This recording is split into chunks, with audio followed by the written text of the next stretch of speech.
The Galactic Council chamber stretched across 3 kilometers of polished stone, its ceiling lost in artificial clouds that drifted between massive pillars. Representative Velkus of the Ranthion Empire stood at the central podium, his 4 arms gesturing dismissively at the holographic display floating before the assembled delegates. The image showed a small blue planet rotating slowly in the darkness of space. "This world," Velkus announced, his voice amplified across the vast chamber, "is inhabited by a species that calls themselves humans. Our initial scans indicate they are perhaps the most pathetically weak species we have encountered in 3,000 cycles of exploration." A murmur rippled through the assembly. Delegates from hundreds of worlds shifted in their various seats, chairs, pools, and hovering platforms. Some leaned forward with interest, while others displayed their species equivalent of skeptical amusement. Velkus continued, pulling up comparative data that scrolled beside the planet's image. "Their physical capabilities are laughable. Their bite force measures at a mere 200 units. For comparison, even the herbivorous chelids of Sector 9 possess bite forces exceeding 800 units. Their running speed peaks at approximately 10 meters per second. The average Ranthion child can achieve 15. He paused, letting another display materialize. This one showed anatomical scans of human bodies. "They possess no natural armor, no venomous capabilities, no enhanced sensory organs beyond the basic visual and auditory systems. Their claws are so degraded as to be essentially decorative. They have no natural weapons whatsoever." Ambassador Thrin of the Concordat, a serpentine being whose scales shimmered with bioluminescence, raised a questioning appendage. "What of their technology? Surely they must compensate for physical weakness with advanced tools?" "Primitive," Velkus responded, with what his species considered a smile. "They have barely begun to explore their own star system. Their weapons are chemical-based projectile launchers and simple explosive devices. Their fastest vessels require months to travel between planets in their own system. They have not even achieved basic gravity manipulation or energy shielding." The Galactic Council's military advisor, General Corthan, stood from his position among the higher seats. His species, the Draviks, were considered among the strongest warriors in known space. His scales were battle-scarred, and his 3 eyes held a lifetime of combat experience. "Have they shown any aggressive tendencies? Any indication they might become a threat despite their weakness?" Velkus pulled up historical data collected from Earth's electromagnetic emissions. "They are extraordinarily violent toward each other. Their history is an endless cycle of wars, conflicts, and territorial disputes. However, this appears to be because they struggle to accomplish anything else. They fight over resources because they lack the strength to properly utilize their planet's abundance. They fight over territory because they lack the capability to expand beyond their single world." "Pathetic," muttered Counselor Vex, a being composed of crystalline structures that hummed with internal energy. "Why waste our time bringing them before this council? We have protocols for such primitive species.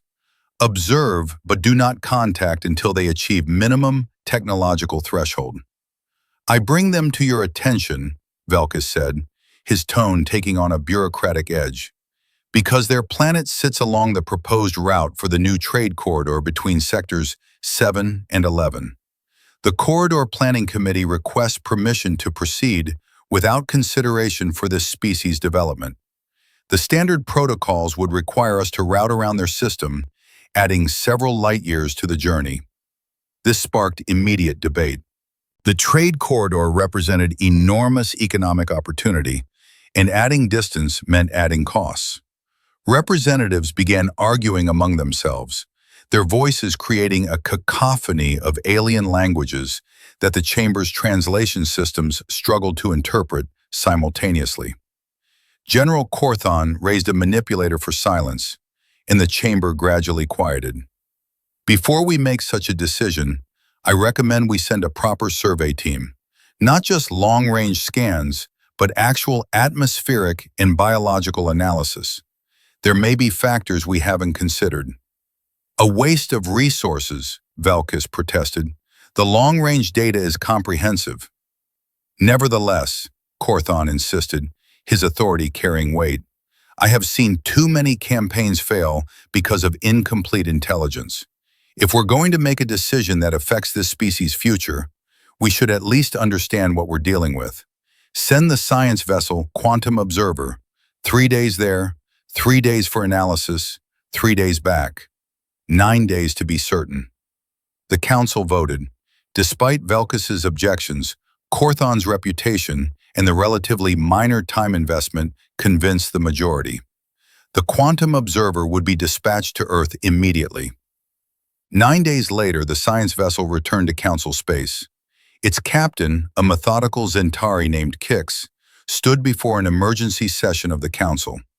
Her usual calm demeanor appeared shaken, her sensory tendrils twitching with what her species displayed as agitation. Honorable Council, she began, her voice tight, we have completed the atmospheric and biological analysis of the human homeworld. I must report that our initial assessment was not merely wrong, it was catastrophically, dangerously wrong.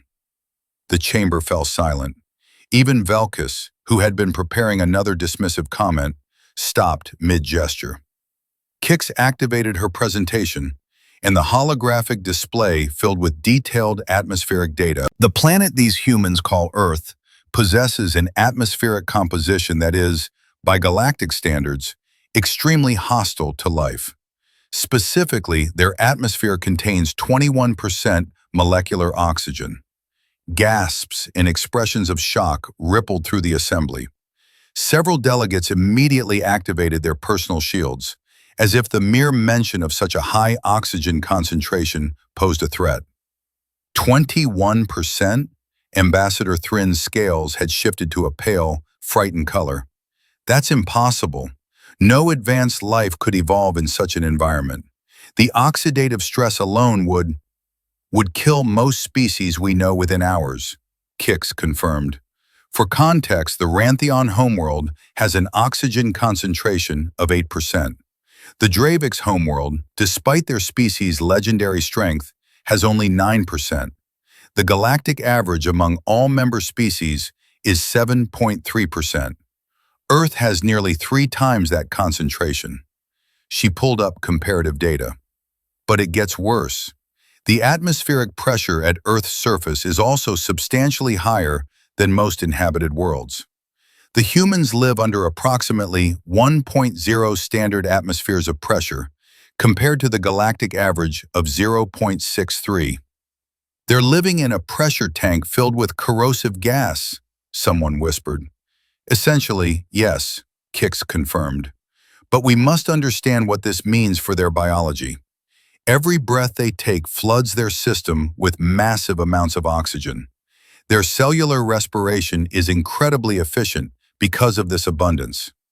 We tested their tissue samples and compared them to other species. Human muscle tissue generates approximately 2.8 times more energy per gram than Rantheon muscle, 4.1 times more than Kelid muscle. Velkis stood abruptly. This is absurd. If they were that strong, our scans would have shown.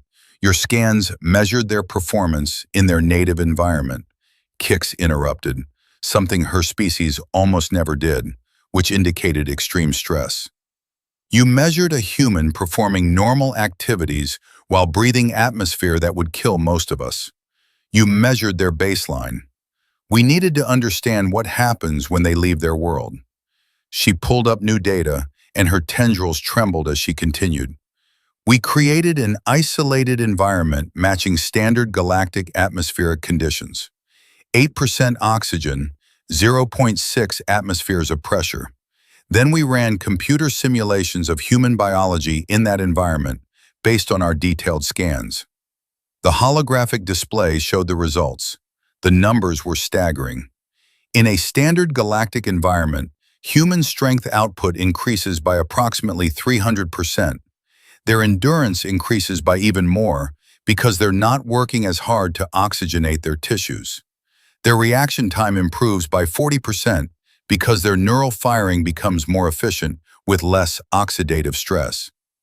General Corthon leaned forward, his three eyes fixed intently on the data. You're saying that what we measured as their strength was them operating at less than one-third of their capacity? Correct, Kix confirmed. Earth's atmosphere isn't their weakness. It's their training ground. They've evolved in an environment that constantly challenges every biological system.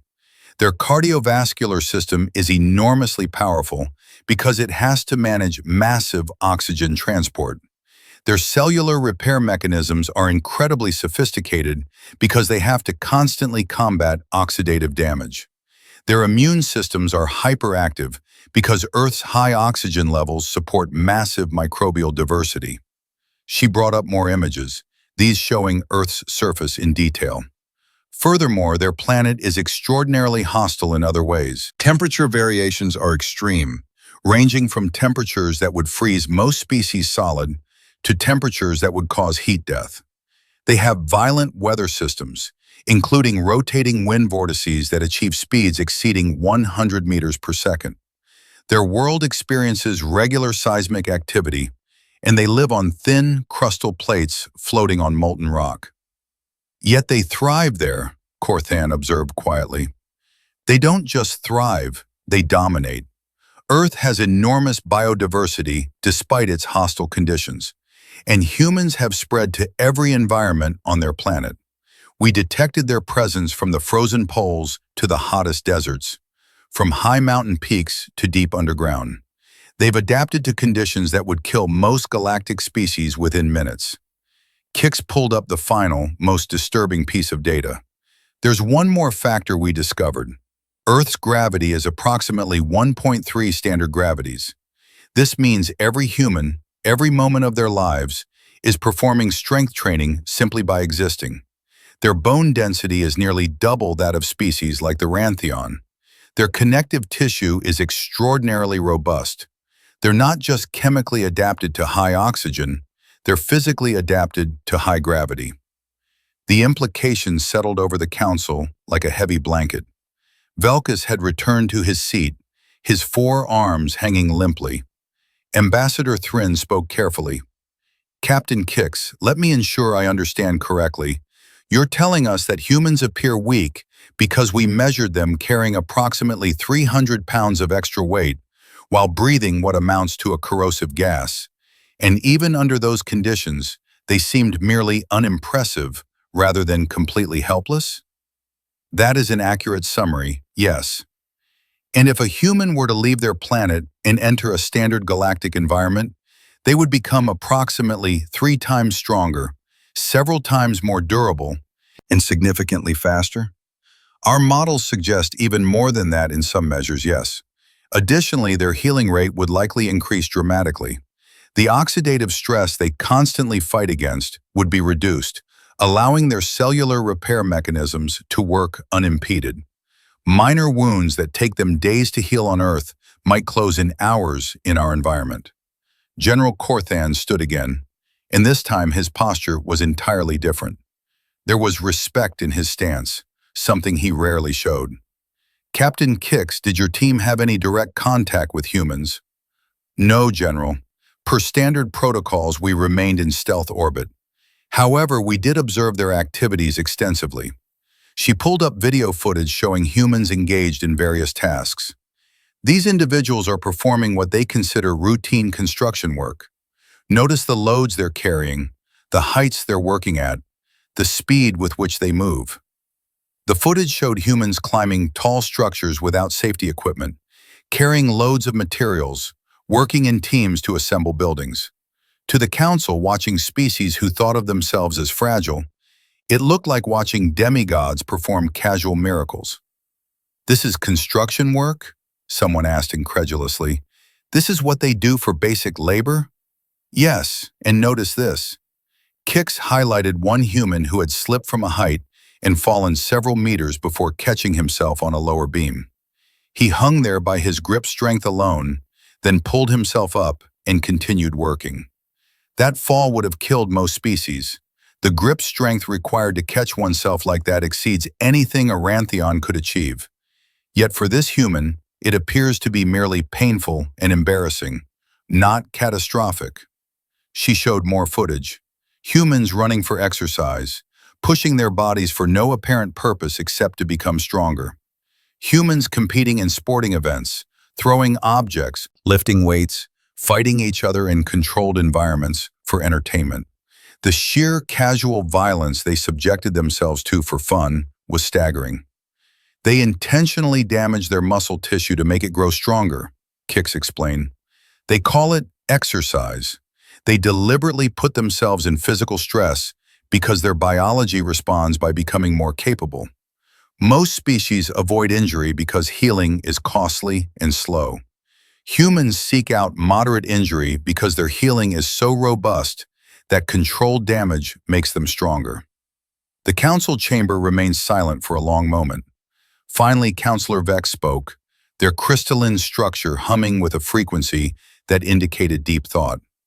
We need to reconsider everything, not just the trade route, everything about how we categorize this species. General Corthan nodded slowly. Captain Kix, I want your full report distributed immediately to all military commands. We need to understand these humans better before any contact is made.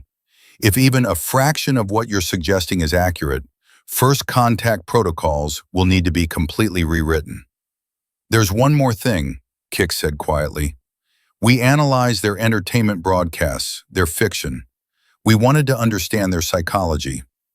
And they have hundreds of stories about meeting other species in space. And in almost every one, they assume the aliens will be stronger, faster, and more advanced than them. They think of themselves as weak. They have built their entire self-image around being the underdogs, the species that has to be clever and determined because they're not powerful. Her tendrils quivered. They have no idea what they actually are. When they finally do leave their planet and encounter us, they're going to be absolutely shocked to discover that in any standard galactic environment, they're effectively superhuman. Ambassador Thrin's scales had shifted through several colors, finally settling on a deep purple that indicated philosophical confusion. So we face a species that is objectively one of the strongest we've ever encountered, but they think of themselves as weak. They've built their entire civilization while handicapped by their own planet's hostile environment. What happens when they realize the truth? No one had an answer. General Corthan finally spoke, his voice grave. I recommend we postpone any decision about the trade route.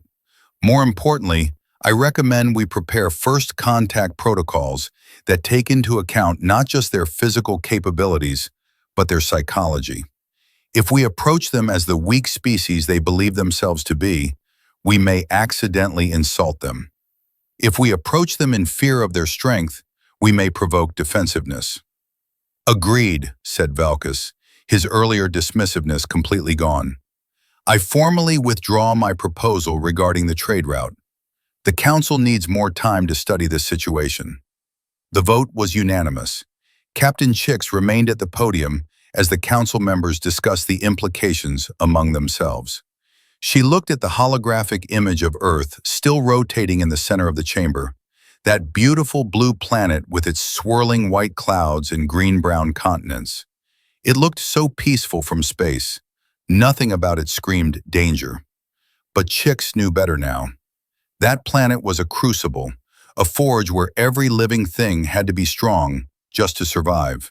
And the humans who lived there, who thought of themselves as weak, were the products of millions of years of evolution in conditions that would kill most galactic species within a day. The Galactic Council had protocols for dangerous species. They had procedures for aggressive species. They had extensive experience with species that were physically powerful or technologically advanced or psychically gifted. But they had never before encountered a species that was incredibly dangerous and completely unaware of it. A species that had become apex predators while believing themselves to be vulnerable prey. 3 weeks later, the Quantum Observer returned to Earth's orbit, but this time it was not alone. The science vessel was accompanied by a diplomatic ship and a small military escort. not to threaten the humans, but to protect the diplomatic mission from their own potential mistakes. The Galactic Council had decided that first contact could not be delayed indefinitely, and it was better to make contact now, while humans were still planet-bound, than to wait until they began spreading through the galaxy on their own. The diplomatic team had spent the 3 weeks studying every scrap of information about Earth. They had learned human languages, studied human culture, and perhaps most importantly, had their own atmospheres carefully adjusted to include higher oxygen levels. Not as high as Earth's deadly atmosphere, but high enough that the diplomats wouldn't immediately collapse from oxygen intoxication during contact. Ambassador Thrin led the team. Despite his species' natural wariness, he had volunteered for the mission. Someone had to be first, and he reasoned that his species' flexible biology and quick adaptation might give him an advantage. More importantly, he was genuinely curious. In 3,000 years of Council history, they had never encountered a situation quite like this. The landing site had been chosen carefully, a relatively isolated area near a place called Colorado, far from major population centers, but close enough to human civilization that contact wouldn't be completely shocking. The diplomatic team had also spent considerable time crafting their first message, trying to strike the right balance between honesty and tact. The ship descended slowly, making no attempt at stealth. Humans had primitive radar and visual observation, so hiding was pointless. Better to give them time to see the vessel coming and prepare themselves mentally. The ship was designed to look non-threatening, smooth curves, no obvious weapons, colored in soft blues and whites that human psychology associated with peace in sky. They landed in an open field just after dawn. Within hours, human vehicles began arriving, staying at a cautious distance. The diplomatic team waited patiently, allowing humans to make the first move. This was their planet, after all. Finally, a small group of humans approached on foot, moving slowly with their hands visible and empty. The diplomatic team noted their extreme caution and recognized it for what it was. Humans believed they were approaching something potentially dangerous. They had no idea that from the diplomatic team's perspective, they were watching the equivalent of armored war beasts approaching while trying to look harmless. Ambassador Thrin activated the translator system and stepped out of the ship, followed by 3 other diplomats. He kept his movements slow and his posture as non-threatening as his species could manage. The atmosphere hit him immediately, even through his protective suit. The oxygen concentration made him feel dizzy, energized, and slightly nauseous all at once. This was only 15% oxygen, and it was overwhelming. He couldn't imagine breathing Earth's full 21% concentration. The lead human stepped forward. She was female, relatively tall for her species, with dark skin and hair that was graying at the temples. She wore a formal uniform of some kind, with insignia that the team's database identified as belonging to Earth's United Nations. Her name, according to their linguistic analysis systems, was Ambassador Chen. "Welcome to Earth," she said in English, her voice steady despite what must have been extraordinary fear. She was facing aliens for the first time in human history, yet her hands didn't shake. "I am Ambassador Chen Wei, representing the United Nations of Earth. We come in peace and friendship." Thrin's translator converted his response into English. "Thank you, Ambassador Chen. I am Ambassador Thrin of the Galactic Council. We also come in peace. We have been observing your world from a distance, and we felt it was time to make formal contact." "We are honored," Chen replied, and Thrin noted the formal diplomatic language humans used when they were uncertain. "May I ask why you've chosen to make contact now?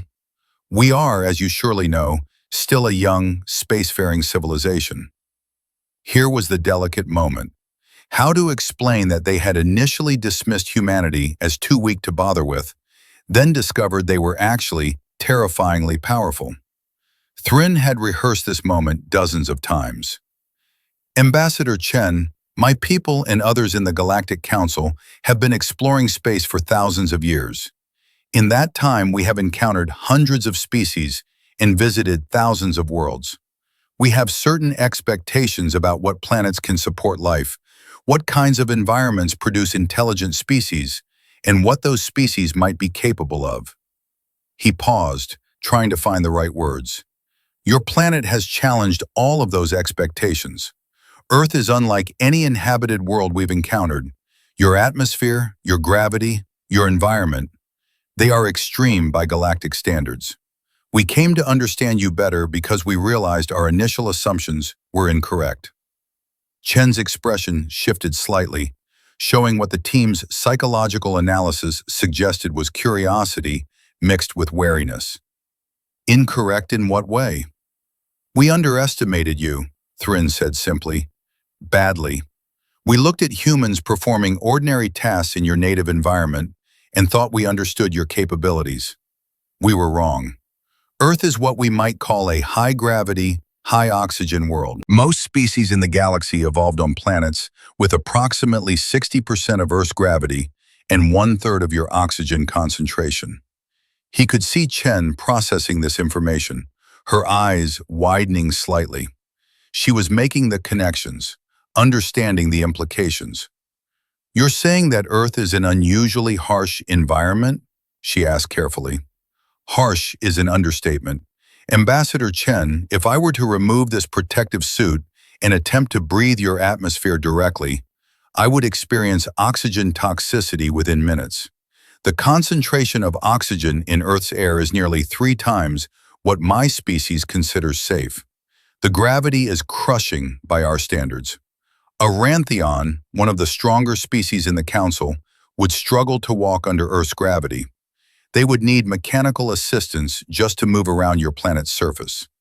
Chen looked at her fellow humans, then back at Thrin. The diplomatic team could see her recalculating everything she thought she knew about humanity's place in the universe. So, we're stronger than you thought, she said slowly. Much stronger. In a standard galactic environment, with lower gravity and lower oxygen, human physical capabilities would increase dramatically. You would be faster, stronger, and more resilient than almost any species we know. Your healing rate would accelerate. Your endurance would be extraordinary. One of the other humans, a male with military insignia, spoke up. How much stronger are we talking about? Thrin pulled up a holographic display showing comparative data. In your environment, carrying your body weight against your gravity while breathing your high oxygen atmosphere, you appear to have certain baseline capabilities. Remove those limitations, and our models suggest your strength output would increase by approximately 300%. Your endurance would increase even more dramatically.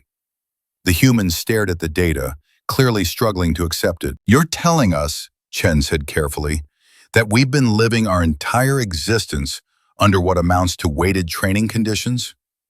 That is an accurate way to describe it, yes.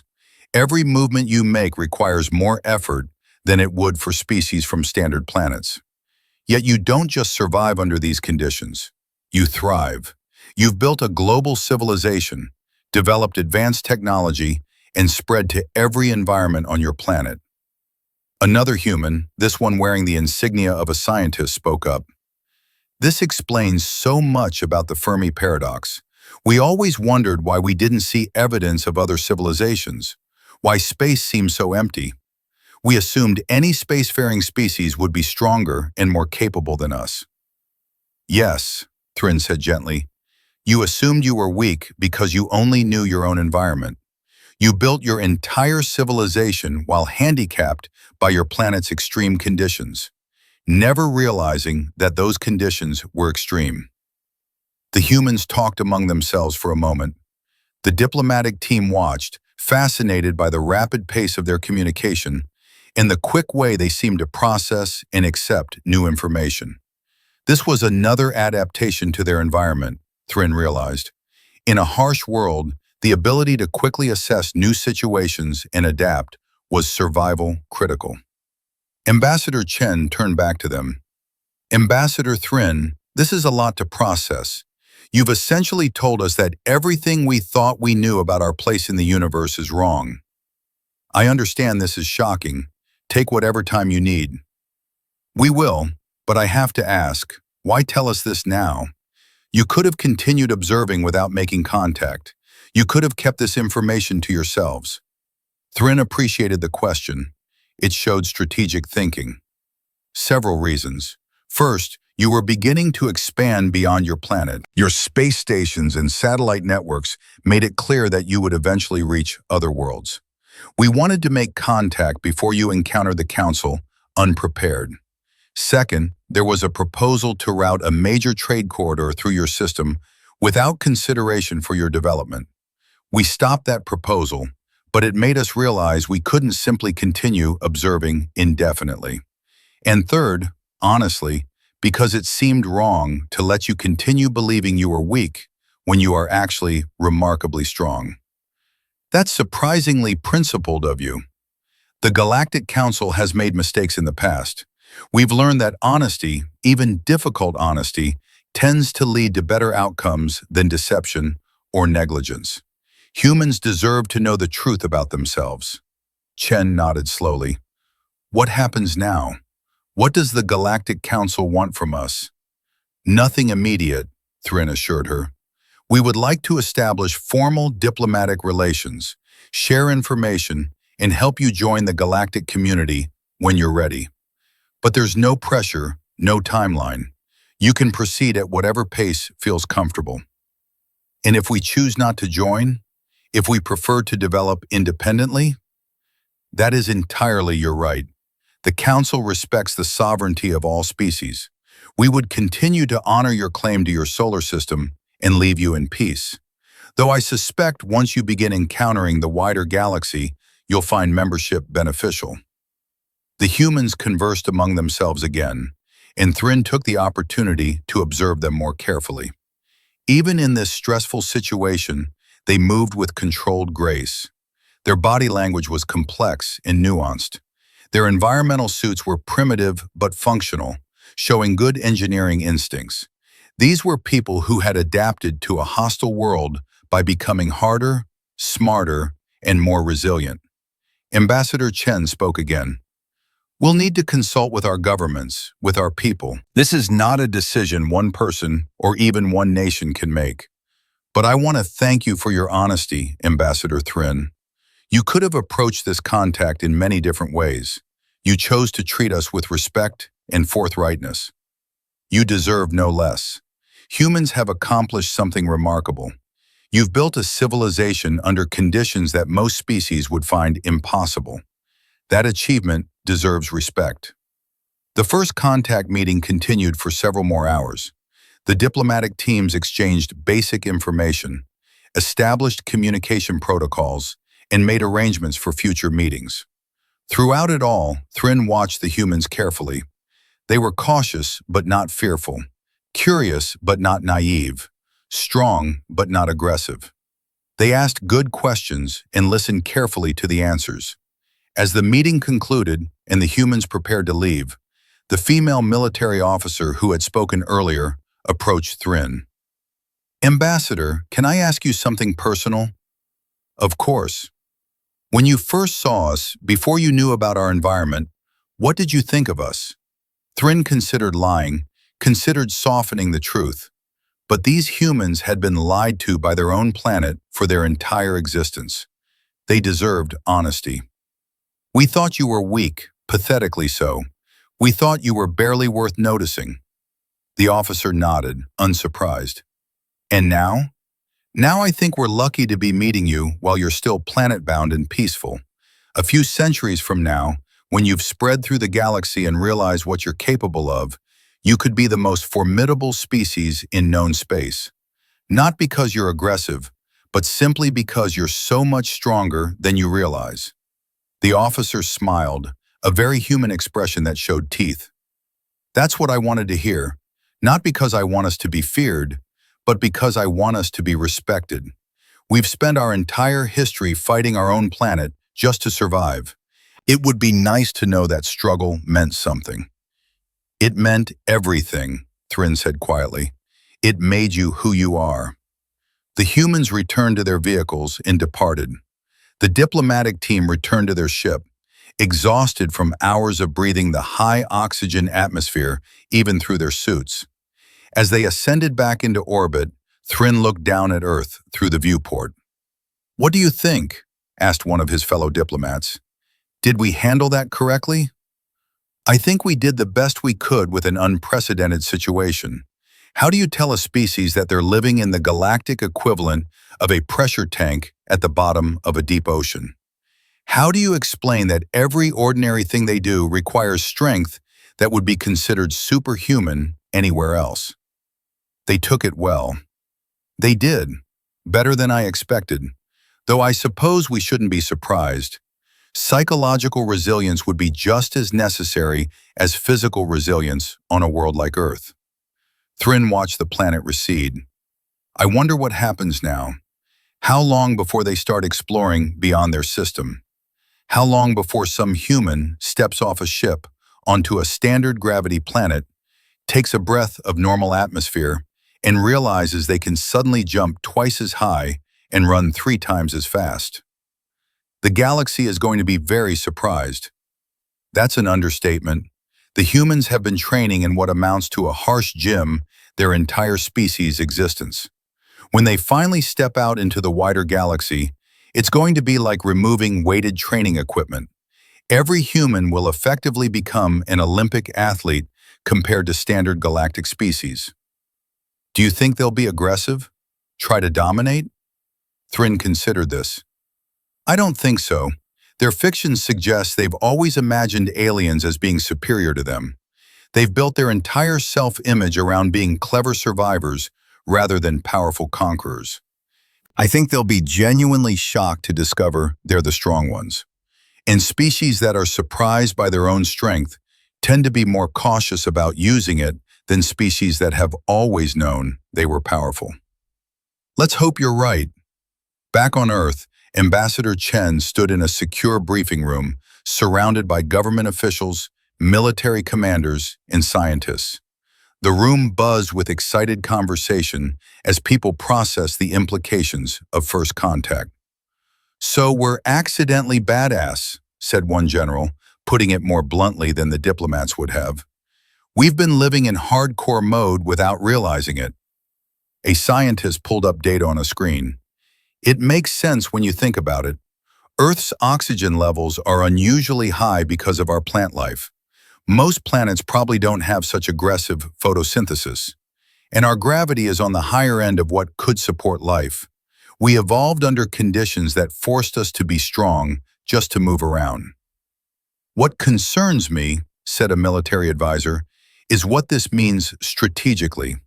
If we're really this much stronger than other species, what prevents us from being seen as a threat?" Chen considered this carefully. Ambassador Thryn was honest about their initial assessment of us. They thought we were weak.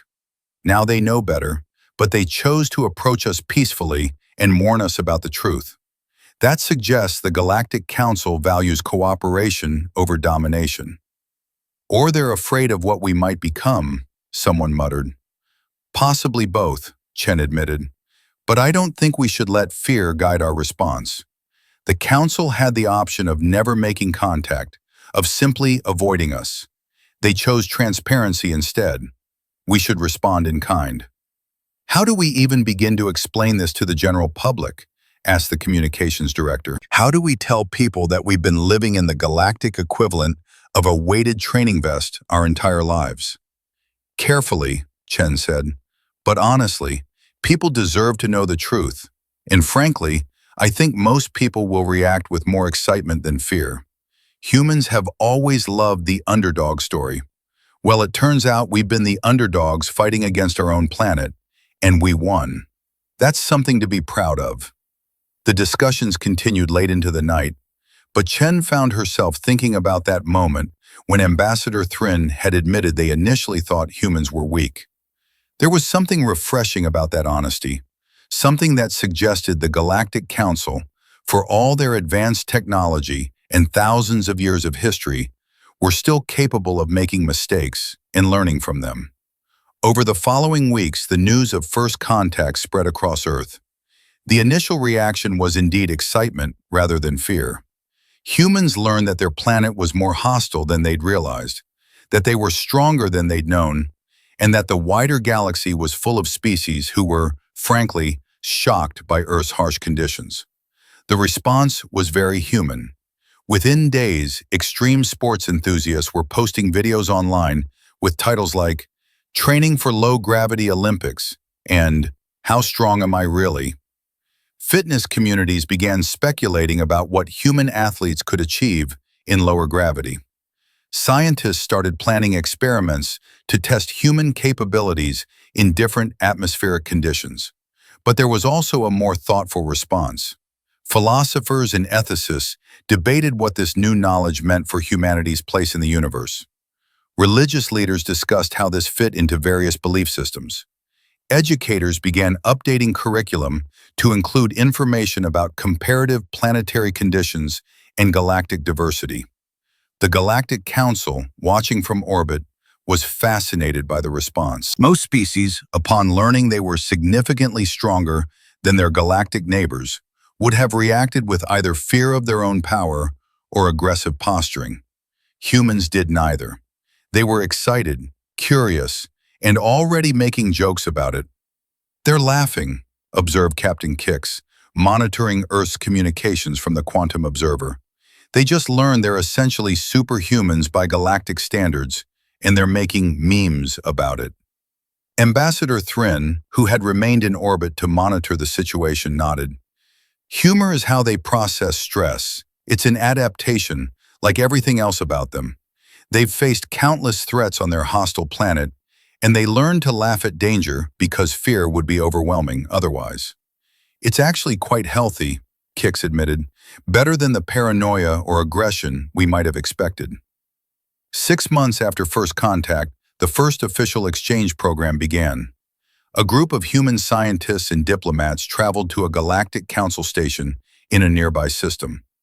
The station maintains standard galactic atmospheric conditions: 8% oxygen, 0.6 atmospheres of pressure, and 0.7 standard gravities.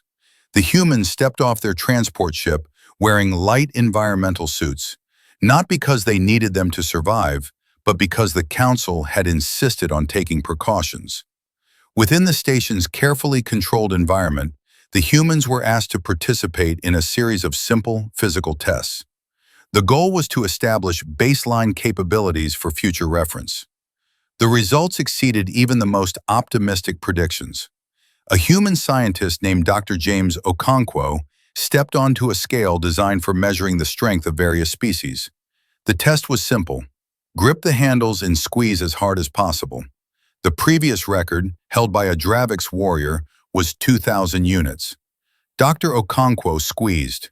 The machine registered 3,200 units before automatically shutting down to prevent damage. "I wasn't even trying that hard," Okonkwo said, looking embarrassed. "Should I go again?" The Galactic Council observers stared in shock. This wasn't a trained soldier or athlete. This was a 52-year-old scientist who described himself as moderately active, and he had casually broken a record set by one of the galaxy's premier warrior species. The test continued. Humans ran on treadmills at speeds that made them look like they were flying. They lifted weights that required multiple members of other species to move. They completed endurance tests without showing significant fatigue, all while insisting they weren't particularly athletic by human standards. "This is humbling," admitted General Corthan, who had traveled to the station specifically to observe. "When I heard the reports, I thought they must be exaggerated, but seeing it in person, watching these ordinary humans perform feats that our best soldiers would struggle with, it's undeniable.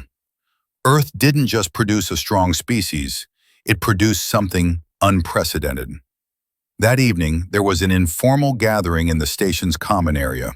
Humans and aliens mingled, sharing food and stories. The atmosphere was relaxed, friendly, and marked by genuine curiosity on both sides. Dr. Okonkwo found himself talking with a Ranthion engineer named Kellax. "I have to admit," Kellax said, "when I first heard about humans, I was skeptical of the reports. I've been in space for 40 years. I've visited dozens of worlds. I thought I'd seen everything. But then I watched you pick up a container today that 3 of my colleagues had been struggling with, and you just casually moved it like it was empty. That's when it really hit me. It's still strange for us too, Okonkwo admitted. I keep expecting to wake up and find out this was all a dream. The idea that I'm strong by galactic standards is absurd. I teach astrophysics. I spend most of my time sitting in front of computers or telescopes. I'm not a strong person by human standards. But that's exactly the point, Kelak said. By human standards, you're average. By our standards, you're exceptional. Your averages are exceptional. That's what makes this so remarkable.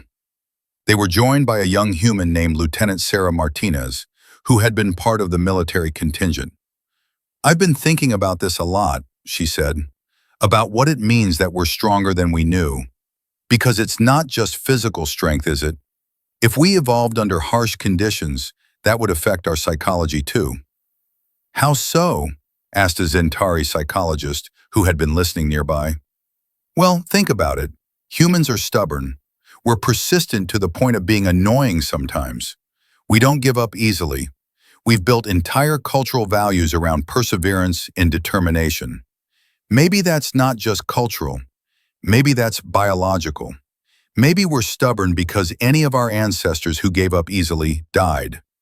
The Zentari's tendrils quivered with interest. That's a fascinating hypothesis. It would suggest that humans don't just have physical advantages in standard galactic environments. You might also have psychological advantages.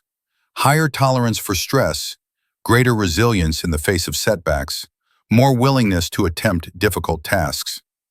Great, Martinez said with a laugh. So we're not just accidentally strong, we're also accidentally stubborn. Is that such a bad thing? Asked Kellax. I guess not, though I worry about how other species might react when they encounter humans in large numbers. We're stronger, we heal faster, we don't give up easily. That could be intimidating. It is intimidating, Kellax admitted.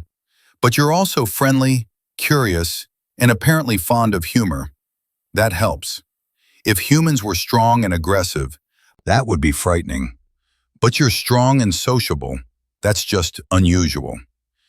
The exchange program continued for 3 months. Humans lived and worked alongside galactic species, learning about their cultures while teaching about Earth. Slowly, both sides adapted to the new reality. Galactic species learned not to be intimidated by human physical capabilities, while humans learned to be more aware of their own strength. There were incidents, of course. A human accidentally broke a chair designed for lighter species. Another human forgot about the gravity difference and jumped too high, hitting her head on a ceiling. A human handshake left a Kelid with a bruised appendage. But these were learning experiences rather than disasters. Both sides showed remarkable patience with each other's differences. Friendships formed, cultural exchanges flourished. Within months, it seemed as natural to see humans and aliens working together as it once seemed strange. On Earth, the long-term implications of first contact were becoming clearer. Human spacecraft designs were being revised to account for the fact that human crews would be operating in lower gravity and lower oxygen environments. Medical researchers were studying how to safely transition humans from Earth's atmosphere to galactic standard conditions. Engineers were designing equipment that could be used by both humans and other species, despite the significant strength difference. But perhaps the most significant change was psychological. Humans had always seen themselves as fragile, as small beings on a vast and dangerous planet. Now they knew the truth. Earth wasn't unusually dangerous. It was dangerous by galactic standards. But humans had met that danger and thrived. The planet that had seemed so harsh was actually the forge that had made humanity strong. That knowledge changed things. It didn't make humans arrogant. They had too much experience with their own limitations for that. But it did make them confident in a new way. They were strong enough to survive Earth, which meant they were strong enough to face whatever the galaxy might bring. The Galactic Council watched this transformation with interest. They had seen young species join the galactic community before, but never like this. Usually, new species were awed by the technology and knowledge of older civilizations. They went through a period of feeling inferior, of struggling to find their place among species with thousands of years head start. Humans didn't have that problem. They were awed by galactic technology, certainly, but they also brought something unique to the table. They were strong in ways that other species weren't. They were resilient. They had experience surviving and thriving in hostile conditions. These were valuable traits in a galaxy full of challenges. "I think we're witnessing something historically significant," Ambassador Thrin said to General Corthon during one of their regular meetings. "The integration of humans into galactic society is happening faster and more smoothly than any previous first contact." "Because they're not trying to catch up," Corthon observed. "They're not thinking of themselves as inferior newcomers. They know they bring unique strengths to the table. That confidence makes all the difference." "Do you still worry they might become aggressive?" "No, I've spent enough time with them now to understand their culture better. They're competitive, yes. They're ambitious. But they're also fundamentally cooperative. Earth was so harsh that humans had to work together to survive. That's deeply embedded in their psychology.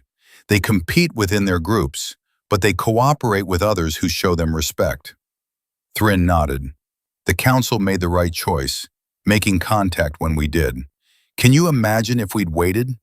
If humans had developed interstellar travel on their own and started encountering other species without understanding their own capabilities, it could have been disastrous.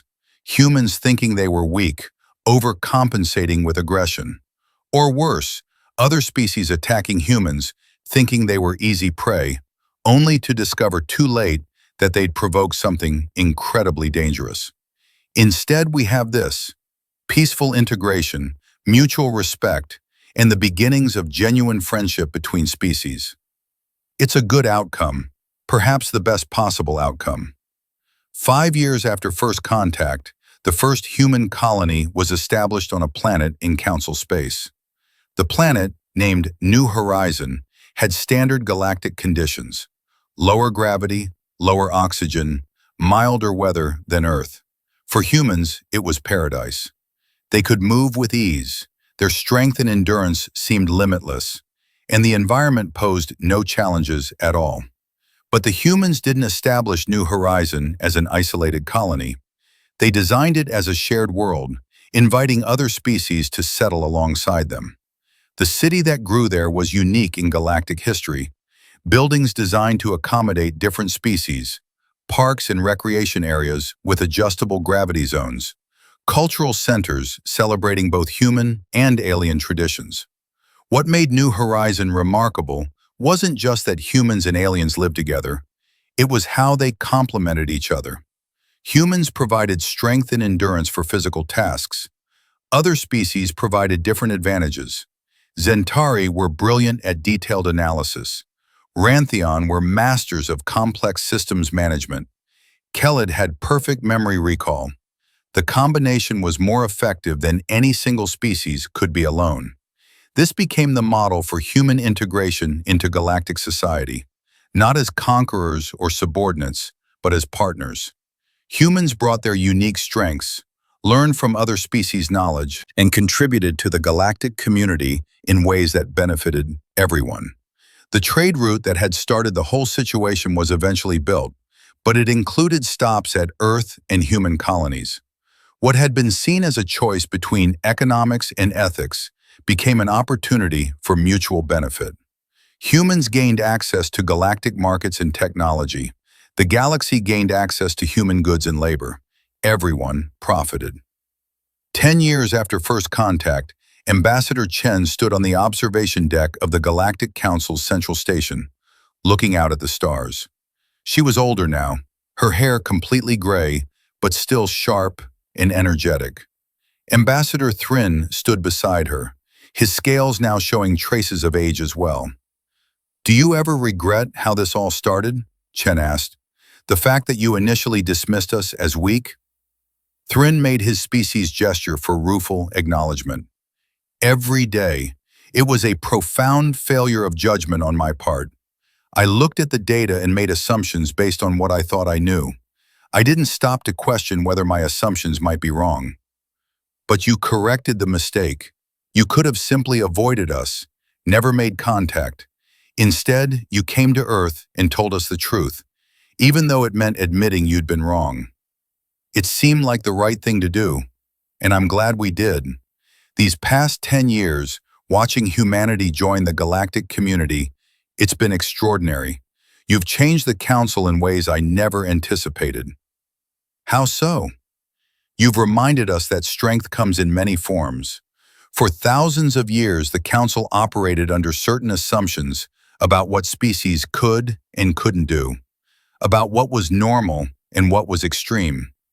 Humans shattered those assumptions. You forced us to question everything we thought we knew. That's been uncomfortable at times, but it's also been valuable. We needed that challenge. Chen smiled. I think we've learned just as much from you. Before first contact, humans were fractured. Hundreds of nations, countless conflicts, unable to agree on anything. The knowledge that we weren't alone, that there was an entire galaxy full of other species, it gave us perspective. It helped us see how much we had in common with each other. Shared challenges often do that. When you realize the galaxy wasn't empty, it made your internal differences seem less important. Exactly. And now we face those challenges together. Humans and Rantheon and Zentari and all the others. We're stronger together than any of us could be alone. They stood in comfortable silence for a moment, watching ships come and go from the station. Human ships were easy to identify now.